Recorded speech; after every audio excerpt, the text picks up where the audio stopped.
Mesdames et Messieurs les ministres, honorables députés, Mesdames et Messieurs les membres du corps diplomatique, en particulier les représentants de la République algérienne démocratique et populaire, terre de combat et de fraternité pour Frantz Fanon. Monsieur le directeur général du Musée des civilisations noires, chers professeurs, chercheurs, artistes, militants, étudiants, élèves, chers invités venus d'Afrique, des Caraïbes, du Maghreb, d'Europe, d'Amérique du Nord et du reste du monde, au nom de son Excellence, Monsieur le Président de la République, Bassirou Diomaye Diakhar Faye, je vous souhaite la bienvenue au Sénégal, terre africaine de dialogue, de dignité et de résistance. Dal leen ak jàmm, bienvenue en paix, en vérité et en mission. Il y a 100 ans, en 1925, naissait à Fort-de-France un enfant auquel nul n'aurait pu prédire un destin si singulier. Frantz Fanon n'a vécu que 36 années, mais 36 années d'une intensité telle que le monde n'a pas encore fini d'en recevoir la secousse. Aujourd'hui, sa pensée demeure intacte, brûlante, indispensable. Non parce qu'elle aurait échappé au temps, mais parce que notre siècle n'a pas encore guéri des blessures qu'il avait su nommer. Non pas parce qu'elle serait figée hors du temps, mais parce que notre monde, lui, n'a pas encore trouvé le remède qu'il appelait. Fanon est ce médecin des âmes, attentif aux blessures intimes, comme aux fractures collectives. Fanon est ce guérisseur des sociétés, qui a vu que le colonialisme n'était pas seulement un rapport politique ou économique, mais une opération chirurgicale sur la psyché humaine. Fanon est une intelligence indomptable, qui a osé nommer les mécanismes de la domination avant que l'histoire ne reconnaisse l'exactitude de son analyse. Sa vie fut brève. Je veux rendre hommage à travers lui, à sa femme, à sa fille et à sa fondation. Sa vie fut brève, mais son œuvre immense. Et si nous sommes rassemblés à Dakar aujourd'hui, c'est parce que Fanon n'est pas seulement un héritage africain, il est une promesse inachevée que notre continent doit assumer et transformer en actes. Vient ensuite cette évidence, qui est que Fanon dialogue avec le Sénégal comme avec toute l'Afrique. Pourquoi donc Dakar? Pourquoi le musée des civilisations noires, ce temple de nos mémoires et de nos futurs? Parce que le Sénégal est, depuis longtemps, un carrefour de l'Afrique résistante. Un carrefour où se croisent les voies du Sahel, les vents de l'Atlantique, les héritages du monde noir et les aspirations de tout un continent. Parce que cette capitale ne dort jamais. Elle pense, elle débat, elle contredit, elle invente et réinvente.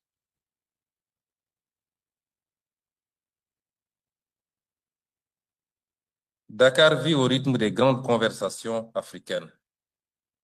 Celles qui bousculent, celles qui libèrent, celles qui ouvrent des horizons que l'on croyait impossibles. Parce qu'après avoir accueilli les festivals mondiaux des arts nègres, après avoir fait vibrer le monde autour de la négritude et des humanités noires, Dakar offre à nouveau son hospitalité aux consciences insurgées, aux imaginaires politiques, aux luttes de dignité.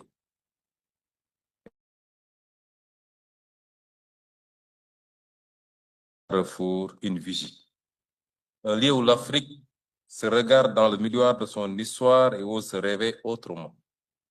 Et puis, Dakar, ce n'est pas seulement un espace géographique, c'est une mémoire, celle de Cheikh Anta Diop, qui restitue à l'Afrique la grandeur de sa civilisation.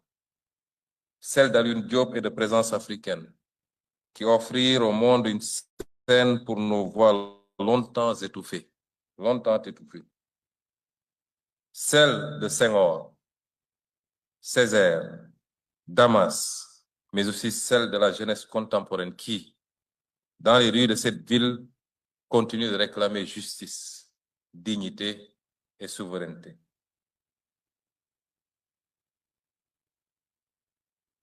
Dans ce contexte, il serait presque naturel que Fanon trouve ici un refuge et une résonance. Fanon a dialogué avec Senghor, avec Césaire, parfois pour critiquer, souvent pour éclairer.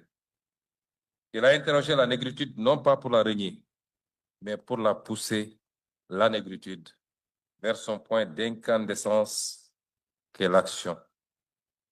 Il a vu dans la poésie un ferment d'insurrection, dans la culture un outil de lutte, dans la dignité une arme politique.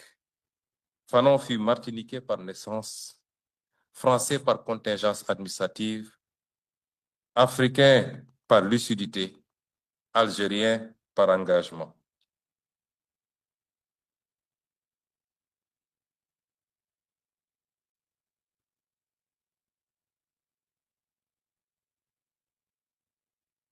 Et enfin, citoyen d'une humanité qu'il voulait reconstruire depuis ses ruines. Sa trajectoire est un archipel, des îles de mémoire reliées par une même quête de liberté. Oui, Fanon s'est fait algérien pour mieux se faire africain. Oui, il a planté son destin dans la terre du Maghreb pour que germe une liberté que l'Afrique entière attendait. Il a compris que l'Algérie n'était pas une périphérie de l'Afrique, mais son front avancé, son foyer de braise, le lieu où se jouait le destin de la décolonisation.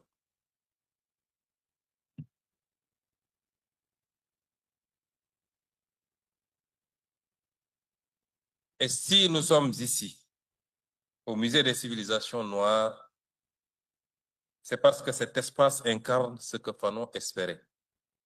Une Afrique capable de dire son histoire, de nommer ses blessures, mais aussi de les guérir, d'inventer son avenir sans permission, sans tutelle, sans imitation.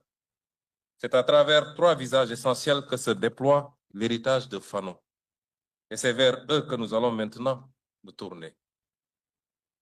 Le colloque qui s'ouvre explore 3 dimensions essentielles de cet homme pluriel.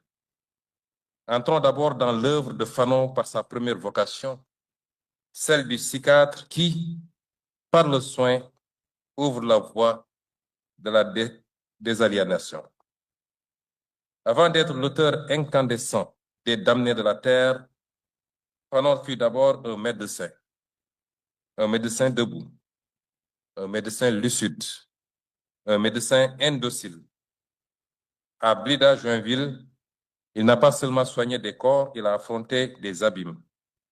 Il a ouvert les dossiers de la souffrance coloniale, comme on ouvre un dossier d'instruction pour en révéler les preuves, les mécanismes, les complicités. Dans les couloirs de l'hôpital psychiatrique, il a vu ce que peu d'Européens voulaient admettre, que le colonialisme n'était pas seulement une administration, mais une pathologie. Que la domination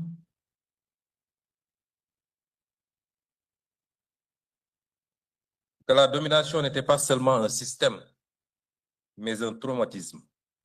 Que l'oppression n'était pas seulement un rapport de force, mais une intrusion dans l'âme humaine. Il a regardé dans les yeux les ravages du racisme, ces blessures qui ne saignent pas, mais qui condamnent. Il a entendu les cauchemars du colonisé, ces nuits où l'on se débat contre une voix qui répète « Tu ne seras jamais ton propre maître ». Il a observé aussi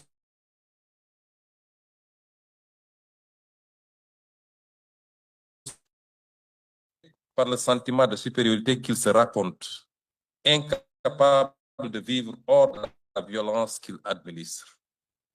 Fanon l'a compris très tôt. Le colonialisme est une pathologie à double entrée. Elle aliène celui qui subit et elle défigure celui qui domine. C'est pourquoi, pour Fanon, la libération n'est pas un événement politique, c'est un processus thérapeutique. C'est un travail de désintoxication mentale.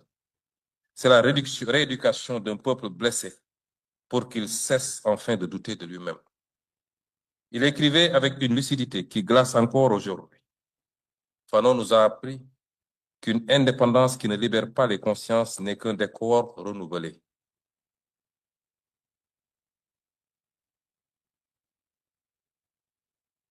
Tant que les structures mentales héritées du colonialisme demeurent, la souveraineté reste inachevée. Et regardons-nous en face, cela n'a jamais été aussi vrai. Car l'Afrique, malgré ses victoires, malgré ses indépendances, porte encore dans son inconscient collectif les cicatrices laissées par les siècles de domination. La peur de désobéir, la tentation de chercher la validation extérieure, la croyance que le savoir légitime est toujours celui qui vient d'ailleurs, comme disait Cheikh Anta Diop, la difficulté à rompre avec des institutions et des modèles qui ne furent jamais conçus pour notre dignité. Aujourd'hui encore, nous voyons combien la santé mentale, les traumatismes collectifs, les blessures invisibles du colonialisme et du néocolonialisme continuent de structurer nos destins. On parle souvent d'infrastructures sanitaires, d'hôpitaux, de plateaux techniques, et c'est indispensable, c'est vrai. Mais Fanon nous rappelle une vérité profonde. Un peuple n'avance pas uniquement avec des médicaments, il avance avec une âme guérie. Nous avons hérité de systèmes éducatifs qui dévalorisent nos langues.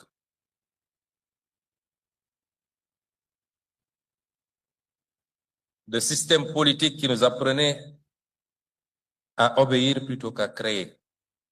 De systèmes économiques qui nous conditionnaient à dépendre plutôt qu'à produire. De systèmes symboliques qui nous invitaient à admirer ce que nous ne sommes pas. C'est pourquoi l'Afrique d'aujourd'hui n'a pas seulement besoin d'hôpitaux. Elle a besoin d'un vaste chantier de réparation psychique.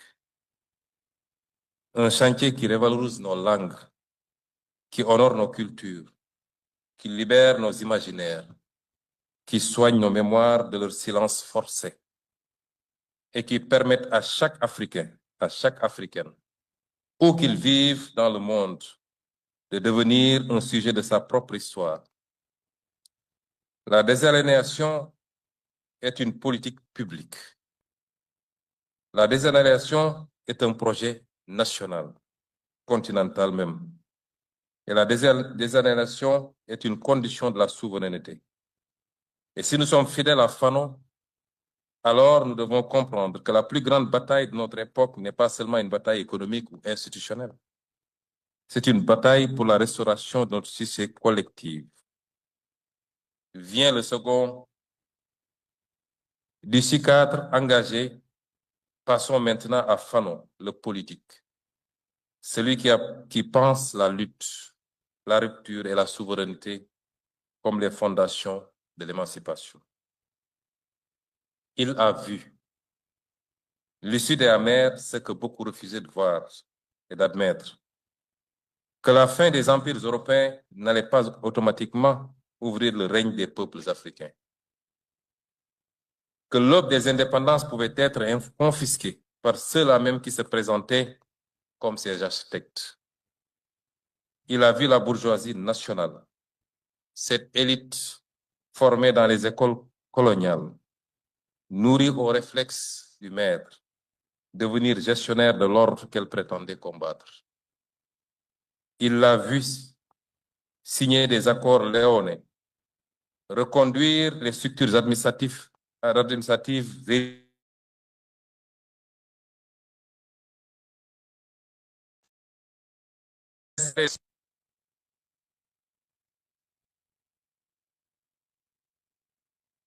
des hommes nouveaux dans des institutions anciennes. Fanon savait que cela ne suffirait jamais. Il avait compris que la décolonisation, si elle se contente d'un transfert de pouvoir administratif, peut devenir le masque souriant d'un continuum colonial. Et que la bourgeoisie nationale, au lieu d'être une force de libération, pouvait devenir ce que Fanon appelait sans détour une classe sans envergure, un relais administratif du colonialisme incapable de donner un souffle à l'indépendance, une classe bavarde, narcissique, imitatrice, fascinée par le confort du colon plus que par la souffrance du peuple. Permettez-moi de rappeler avec les mots mêmes du document qui guide ce colloque. Vos mots, les mots de Dakar, réfléchissant sur Fanon, le diagnostic implacable que l'on retrouve dans les axes préparatoires. Le recul du colonialisme dans l'Afrique des années 60 portait la promesse d'une reprise de l'humanité. Hélas, Fanon avait dû alerter sur la trahison de cette promesse par la bourgeoisie bureaucratique africaine. Cette phrase n'est pas une simple observation historique, c'est une alarme que Fanon avait fait retentir et qui continue de résonner aujourd'hui dans les rues de Dakar comme dans toutes les rues des villes africaines. Dans les révoltes des jeunesses ouest-africaines, dans les critiques des systèmes monétaires imposés, dans les colères populaires face aux projets d'alignement et de dépendance. Car oui, il avait raison, l'indépendance politique n'a pas suffi. Elle a ouvert une porte, mais elle n'a pas brisé les murs. Elle a hissé nos drapeaux, mais elle n'a pas libéré nos économies. Elle a donné une existence internationale à nos États, mais elle n'a pas garanti la souveraineté réelle de nos peuples. Les mécanismes de dépendance ont changé de forme, mais pas de nature. Le colon est parti, mais la dette est restée. L'administration coloniale s'est retirée, mais les accords inégaux sont demeurés. Les gouverneurs ont disparu, mais les injonctions des institutions financières internationales ont pris le relais. Les frontières ont été rompues, mais nos monnaies sont restées arrimées. La forme a changé, mais la structure jamais entièrement. C'est pourquoi le combat continue.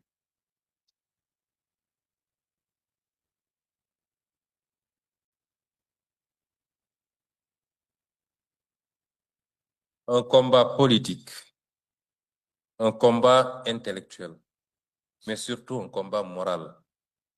Celui de refuser que la liberté africaine soit concessionnée, que la souveraineté soit conditionnée, que la dignité soit marchandée.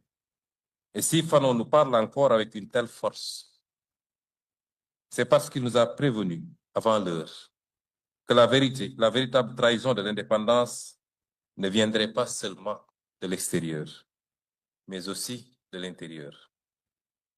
Des élites qui renoncent, des dirigeants qui négocient au rabais, des États qui préfèrent reconduire le système plutôt que l'affronter.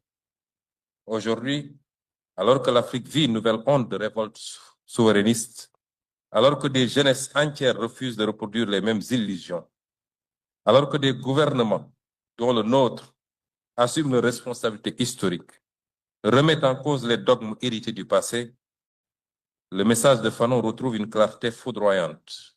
Oui, il avait raison. Et aujourd'hui, nous n'avons pas le droit de détourner les yeux. Nous n'avons pas le droit d'être les nouveaux comptables de cette liberté sous tutelle. Nous n'avons pas le droit d'être les héritiers complaisants de cette trahison inaugurale. L'Afrique ne demande plus l'indépendance. Elle exige la souveraineté.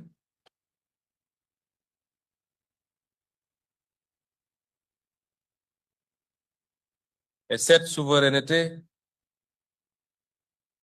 Fanon nous l'a enseigné. Cette souveraineté n'est pas une proclamation, c'est une rupture.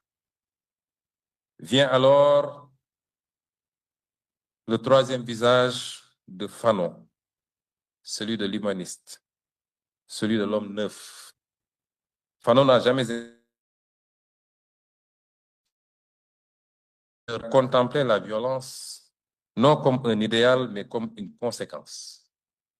Il a espéré ardemment l'avènement d'un homme neuf délivré du complexe du colonisé comme du complexe du colonisateur. Cet homme nouveau, disait-il, ne se définit ni par la race, ni par la rancœur, ni par la revanche. Il se définit par la liberté retrouvée.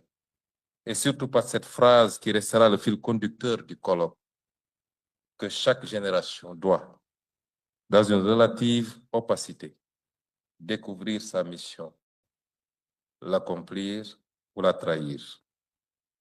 Je le répète ici pour la jeunesse africaine. Vous êtes cette génération qui ne craint plus de regarder le monde en face et de lui répondre par ses propres mots, ses propres outils, ses propres rêves. À ce stade, une question cruciale se pose. Que faire de Fanon en 2025? Et quel appel à l'action cela adresse à nos sociétés? Il n'y a pas de pire trahison que de transformer Fanon en statue. Un Fanon figé, un Fanon de musée, un Fanon inoffensif. Non, Fanon n'est pas un monument. Il est un mandat. Et ce mandat nous oblige. Les axes du colloque le disent clairement. Il nous faut d'abord aborder la lutte pour la dignité. Ce front où se défait l'aliénation et où s'inventent les alternatives décolonisées. Les alternatives décoloniales. Il faut repenser nos langues, nos savoirs, nos imaginaires. Rompre avec la dépendance culturelle et symbolique. Rebâtir des institutions de savoir réellement africaines, réellement libres. Penser le féminisme africain avec un espace d'invention politique, pas comme un emprunt. Réhabiliter nos humanités noires, nos spiritualités, nos esthétiques, nos pensées.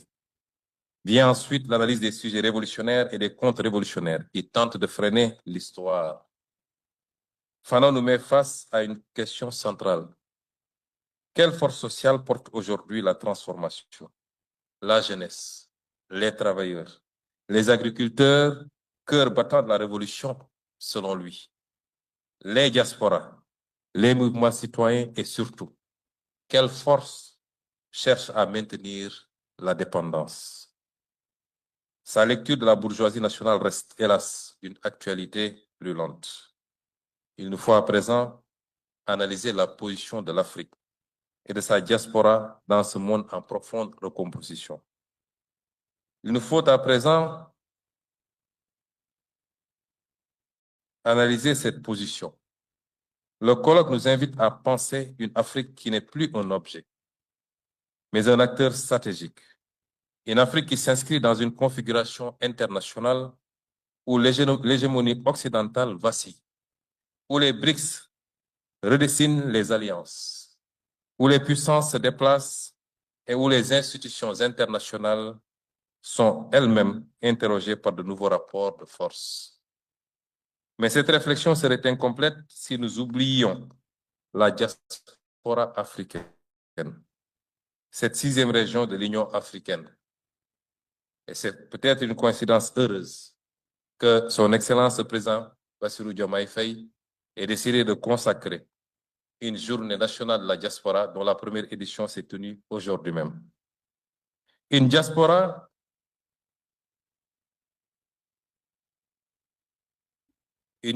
qui n'est pas seulement une mémoire ou une communauté affective, c'est une force économique, culturelle et politique. Aujourd'hui, les transferts financiers de la diaspora dépassent largement l'aide publique au développement. Dans plusieurs pays africains, ils irriguent des millions de foyers, financent des projets, soutiennent l'entrepreneuriat local, stabilisent des économies fragiles. Dans les villes du monde entier, Paris, New York, Johannesburg, Abidjan, Londres et j'en passe, les jeunesses afrodescendantes portent une parole politique nouvelle, connectée, décomplexée, transnationale. Elles se mobilisent contre les violences policières, contre le racisme systématique, contre les discriminations économiques. Elles produisent des savoirs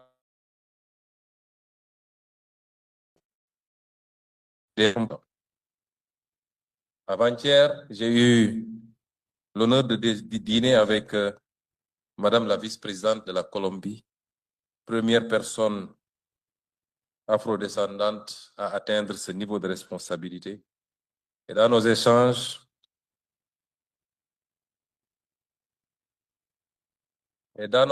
j'ai pu apprécier la profondeur de l'engagement de Madame la vice-présidente sur les questions mémorielles et même sur la question de la réparation. Pour beaucoup d'élites africaines, c'est un crime, voire un péché, de penser ainsi, à fortiori de parler de ces questions. Je voudrais rendre hommage à cette brave dame, malgré les pressions qu'elle subit chez elle, et voire même les menaces.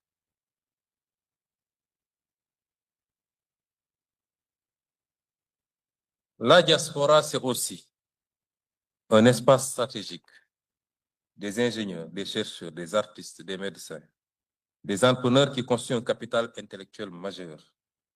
La révolution numérique africaine doit beaucoup à ces femmes et ces hommes installés un peu partout dans le monde, qui réinvestissent leurs compétences dans l'innovation africaine, dans les fintech, les réseaux éducatifs, les plateformes de formation, l'intelligence artificielle et j'en passe. Fanon parlait de la décolonisation totale, pas symbolique, totale. Il savait que la libération ne se joue pas seulement dans les capitales africaines, mais aussi dans les circulations transatlantiques, dans les solidarités diasporiques, dans la capacité des peuples noirs à parler d'une seule voix sur plusieurs continents. Il nous revient d'en tracer les contours monétaires, institutionnels, culturels, stratégiques. Il nous revient de comprendre que la souveraineté africaine se construit à Dakar, certes, mais aussi à Bamako, à Bobo-Dioulasso, à Saint-Louis du Sénégal, à Trinidad, à Atlanta, à Salvador de Bahia, à Londres et à Johannesburg, et partout ailleurs.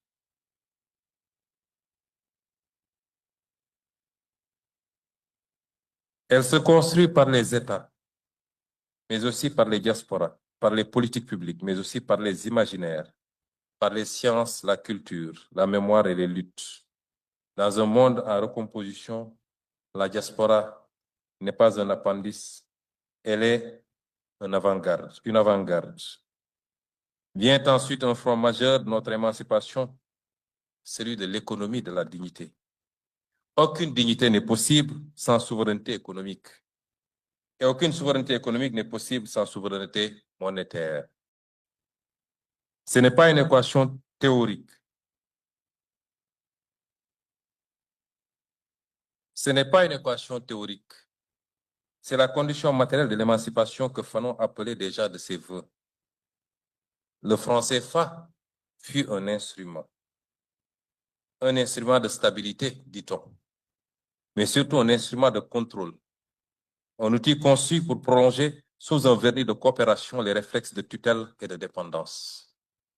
Il a structuré nos politiques publiques, contraint nos stratégies, corseté nos ambitions, limité nos marges de manœuvre et, plus profondément encore, il a façonné nos imaginaires économiques. Il a installé l'idée qu'une monnaie africaine autonome serait un risque, un pari, voire même un luxe. Une monnaie servile ne produit qu'une mentalité servile. La réforme inachevée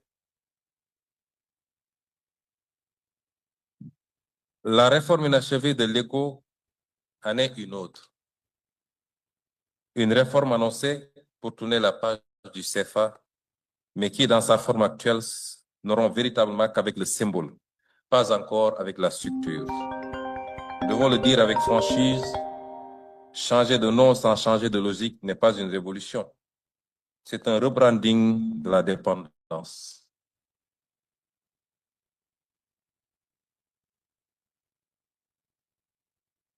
La bataille pour la monnaie africaine reste un front majeur. Un front politique, certes, mais aussi un front culturel et psychologique. Car une monnaie, ce n'est pas seulement du papier ou du code numérique. C'est la matérialisation du pouvoir d'un peuple, la traduction concrète de sa capacité à décider pour lui-même. La preuve qu'il accepte de compter sur ses forces, ses ressources, ses institutions, et non sur la protection paternaliste ou les arbitrages lointains de notre centre. Pour Fanon, La domination n'était jamais purement militaire ni administrative. Elle pénétrait les structures mentales, les habitudes de pensée, les réflexes de soumission intériorisés. La question monétaire en Afrique est précisément cela, particulièrement en Afrique de l'Ouest et en Afrique centrale. Bref, en Afrique francophone. Un champ où se joue encore la lutte entre dépendance et des aliénations. Donc, le combat est... Il ne s'agit pas de claquer les doigts pour inventer une monnaie parfaite. Mais nous savons aussi que la prudence excessive, l'attentisme ou la peur des représailles des marchés sont souvent les autres noms de la résignation.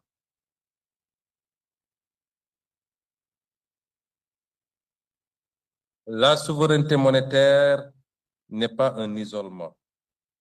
C'est une capacité à choisir, à négocier d'égal à égal, à orienter son économie sans permission préalable, à investir dans ses priorités, la santé, l'agriculture, l'éducation, l'industrie, sans attendre que d'autres valident nos projets ou redessinent nos ambitions. C'est pourquoi nous devons ensemble reconstruire l'économie politique de la dignité. Une économie basée sur la maîtrise de nos ressources, la refondation de nos institutions financières, la fin des fuites de capitaux, la régulation de nos chaînes de valeur et l'affirmation d'un principe simple mais révolutionnaire, que nos peuples ne doivent plus être des variables d'ajustement dans l'ordre mondial. En vérité, tant que nous n'aurons pas conquis notre souveraineté monétaire, notre souveraineté économique restera sous condition et notre dignité restera négociable.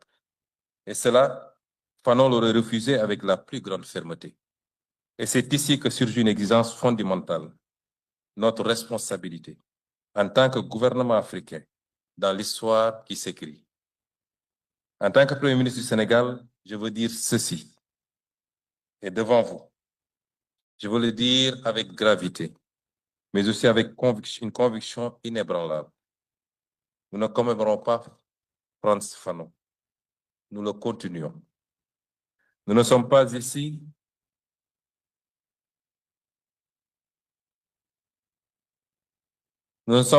pour déposer des fleurs sur une mémoire figée.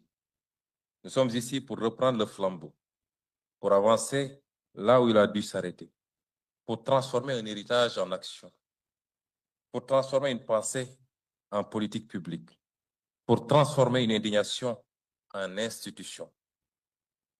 Lorsque nous avons refusé les pratiques politiques du passé, les arrangements obscurs, les manipulations institutionnelles, les calculs de cours qui prenaient le pas sur le bien commun, nous avons posé un premier acte fanonien, celui de dire non, enfin, à ce qui défigure l'État et trahit le peuple. Lorsque nous avons révélé la vérité sur les finances publiques, lorsque nous avons mis à nu les passifs cachés, les mensonges comptables, les dettes déguisées, les bilans maquillés, lorsque nous avons entamé le chantier de la réappropriation de nos ressources naturelles et celui de la fin de la prédation de nos ressources financières et budgétaires par les surfacturations et la corruption généralisée, lorsque nous avons refusé la politique du silence et de la façade, nous avons agi dans l'esprit de Frantz Fanon.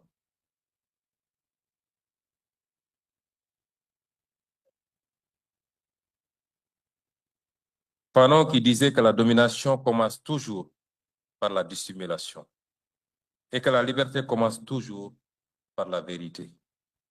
Lorsque nous avons engagé la lutte contre la dépendance économique, contre les accords qui brident, contre la présence militaire étrangère, contre les conditionnalités qui punissent, contre les mécanismes monétaires qui ligotent, nous avons rejoint le combat de Frantz Fanon. Lui qui affirmait que l'indépendance sans maîtrise de son économie n'est qu'un drapeau sans souveraineté. Lorsque nous avons défendu sans trembler la souveraineté de notre pays face aux pressions extérieures, face aux injonctions, face au chantage voilé ou explicite, lorsque nous avons affirmé que le Sénégal ne serait pas gouverné depuis l'extérieur, qu'il ne serait pas manœuvré par la peur des marchés, ni intimidés par les admonestations d'institutions qui ont trop souvent pris l'Afrique pour un laboratoire. Alors nous avons fait plus qu'un geste politique. Nous avons restauré notre dignité nationale.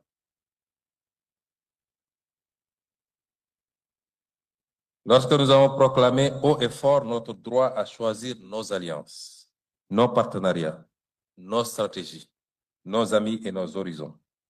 Lorsque nous avons dit que le Sénégal ne serait jamais l'appendice géopolitique de personne, nous avons prolongé le rêve fanonien d'une Afrique qui s'autodétermine, d'un continent qui ne quémande plus, qui ne s'excuse plus, mais qui assume pleinement sa place dans le monde. Oui, dans chacun de ses actes. Nous nous sommes inscrits dans la droite ligne du combat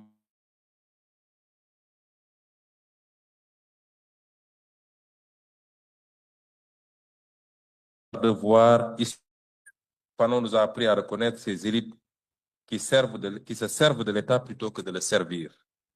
Celles qui transforment la fonction publique en rente. Celles qui s'inclinent devant l'étranger mais se redressent face au peuple. Celles qui parlent beaucoup et agissent peu. Fanon nous rappeler une exigence simple. Se méfier des gestionnaires de la dépendance et appeler des femmes et des hommes capables de rupture, d'intégrité et de courage. La sobriété dans l'exercice du pouvoir, la transparence dans la conduite des affaires publiques et la cohérence entre les paroles et les actes.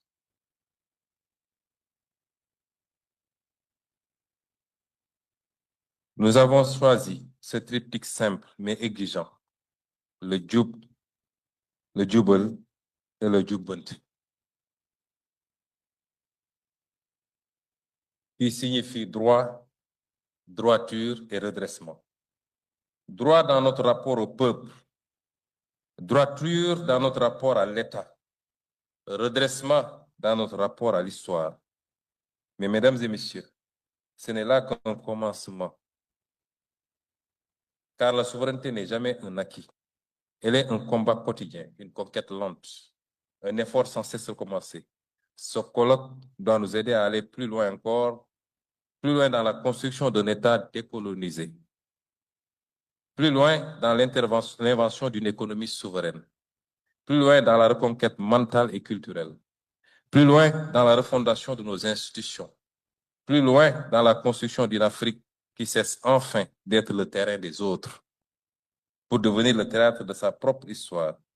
Et si Dakar accueille cette rencontre, c'est parce que Dakar ne veut pas seulement comprendre Fanon. Dakar veut l'accomplir. Mesdames et messieurs, le colloque qui s'ouvre n'est pas un séminaire savant. Il est un moment politique, un moment de respiration et d'audace pour l'Afrique. Nous sommes réunis pour poser une question simple. Comment achever ce que Fanon a commencé? En vérité, tant qu'il y aura des peuples humiliés, tant qu'il y aura des damnés de la terre, tant qu'il y aura un vent de domination qui souffle sur notre continent, Fanon restera vivant.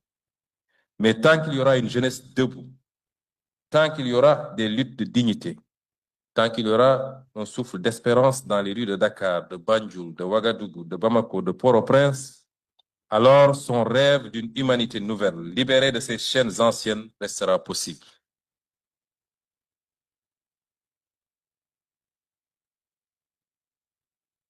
C'est avec cette conviction, cette espérance, cette exigence que je déclare officiellement ouvert le colloque international du centenaire de Frantz Fanon. Je vous remercie de votre aimable attention.